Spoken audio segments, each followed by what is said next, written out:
प्रिया कुमारी संगरार जे पीरन शाहिद शाह जे क़ैद में आहे। उन जी वजह इहा आहे त प्रिया कुमारी जी अमड़ जेका इंतिहाई ख़ूबसूरत हुई ऐं अॼु बि आहे। अलाह साईं उनखे ख़ूबसूरत ठाहियो आहे त शाहिद शाह उन ते फ़िदा हुयो, उन ते आशिक़ हुयो। त शाहिद शाह उनखे जेको आहे ऑफर कई त अवां मूंसां हिकु राति गुज़ारियो त मां अवां जे लाइ हर कुझु कंदुसि। जंहिं ते हू इज़तदार न्याणी, इज़तदार माउ, इज़तदार धीउ, इज़तदार भेण, इज़तदार कंहिंजी ज़ाल, कंहिंजी घरवारी, उनखे साफ़ इनकार करे छॾियो ऐं इन ॻाल्हि खे पंहिंजी इज़त बचाईंदे इन ॻाल्हि खे पाण वटि उन्हनि जेको आहे पंहिंजे मुठ में रखियो।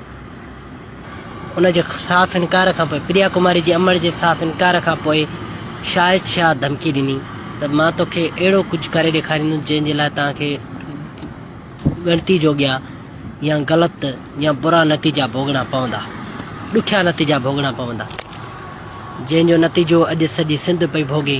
प्रिया कुमारी सिंध जी मुल्क, सिंध जी न्याणी असांजे विच में हूंदे बि न आहे, मतिलबु हू क़ैद में आहे नंढड़ी।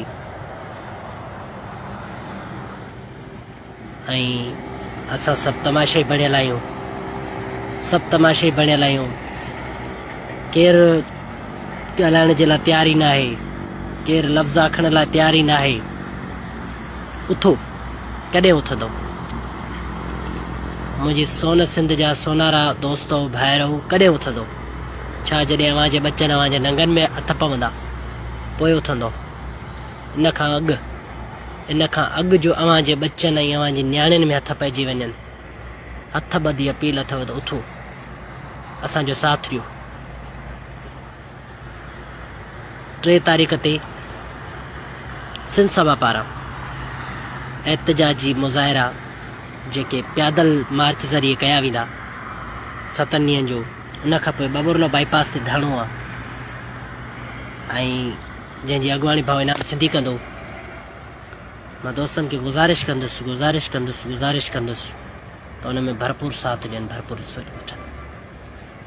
सो प्रिया कुमारी जी अमड़ ते अखु हिकिड़े बदमिस्त पीर जी, जिन खे असां पीर मञींदा आहियूं, उन्हनि जी नज़र हुई।